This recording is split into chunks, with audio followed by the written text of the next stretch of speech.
Canada में इस time PT को लेके क्या वीज़ाज आ रहे हैं या नहीं आ रहे, क्या ट्रेंड चल रहा है, और पीटी वाले स्टूडेंट्स को अगर अपनी फाइल लगानी है तो कनाडा में क्या लगानी चाहिए या नहीं लगानी चाहिए, अगर लगानी चाहिए तो कौन से डॉक्यूमेंट के साथ लगानी चाहिए।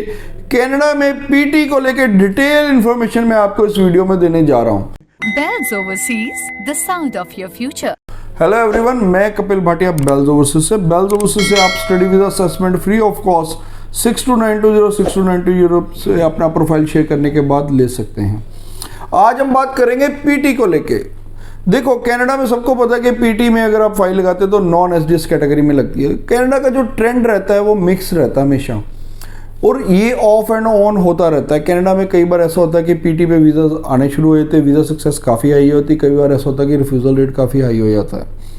तो अब जो इस टाइम पे ट्रेंड चल रहा है वो काफ़ी पॉजिटिव है। लेकिन कौन से प्रोफाइल्स के वीज़ा आ रहे हैं जिनका पीटी स्कोर हाई है, यानी कि अगर आपका पीटी स्कोर 60 के अराउंड चल रहा है तो वो उनका ट्रेंड काफ़ी पॉजिटिव है, और जिनका 55 से नीचे है तो उनका स्कोर कहीं ना कहीं अभी भी कम है। और साथ में एकेडमिक स्कोर भी अभी मैटर कर रहा है।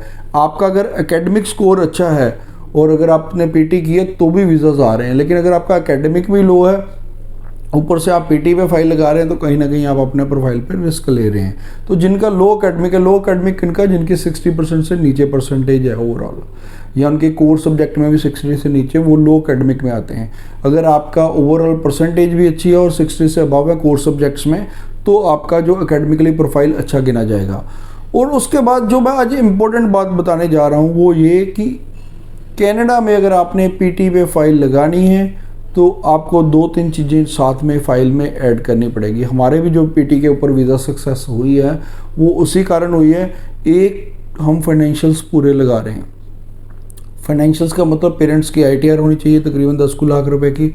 आपके पास फंड्स होने चाहिए। अगर आप 2 ईयर का प्रोग्राम लेके जा रहे हैं, 1 ईयर की फ़ीस दे दी है, 1 ईयर की फ़ीस के जरूर फंड्स दिखाइए। अगर आपने बैचलर्स या उसमें अप्लाई किया हुआ है 3 ईयर या 4 ईयर की डिग्री में, तो आपको और भी फंड्स 15 से 20 लाख रुपए दिखाने की ज़रूरत है कम से कम, ताकि आपका कम से कम वो फीस का जो आपकी रेस्ट ऑफ द फीस है वो कवर हो जाए।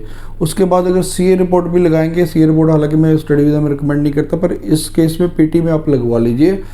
और उसमें आपने रीजंस में जब एसओपी भी बनाते हैं तो भी उसमें मेंशन कीजिए, फाइनेंशियल मैट्रिक्स का पूरा पैरा दीजिएगा। उसमें अपनी पूरी डिटेल दीजिए कि आपने 1 ईयर की फ़ीस दे दी है, जीएससी दे दिया है, उसके बाद भी आपके पास फैमिली के पास इतने फंड्स पड़े हैं अवेलेबल, और उसके बाद हमारे पास इतनी आईटीआर भी है जिससे वो हम रेगुलर आगे भी फ़ीस पे कर सकते हैं, मेरे पेरेंट्स इजीली अफोर्ड कर सकते हैं। कहीं ना कहीं अगर फाइनेंशियल स्ट्रॉन्ग दिखाते हैं तो वहाँ पर वीज़ा सक्सेस अच्छी रहती है। और एक सबसे जो इम्पोर्टेंट बात है वो ये कि जब भी आप पीटी पे फाइल लगाते हैं तो उसकी लॉगिन डिटेल ज़रूर दीजिए, जिससे वो एम्बेसीज को वेरीफाई कर सके। बहुत सारे कंसल्टेंट ये गलती कर देते हैं कि वो सिर्फ उसका स्क्रीनशॉट ही लगाते हैं और उसका लॉगिन डिटेल्स नहीं देते। लॉगिन डिटेल ज़रूरी है अगर आप कनाडा में फ़ाइल लगा रहे हैं तो। फिर भी अगर आपको पीटी को लेके कोई भी कन्फ्यूज़न है, डाउट है, आप हमें नीचे कमेंट कीजिए, मैं हर कमेंट का आपको रिप्लाई दूंगा, या आप हमारे हेल्पलाइन नंबर पर कॉल कर सकते हैं। Thanks for watching. Bells Overseas, the sound of your future.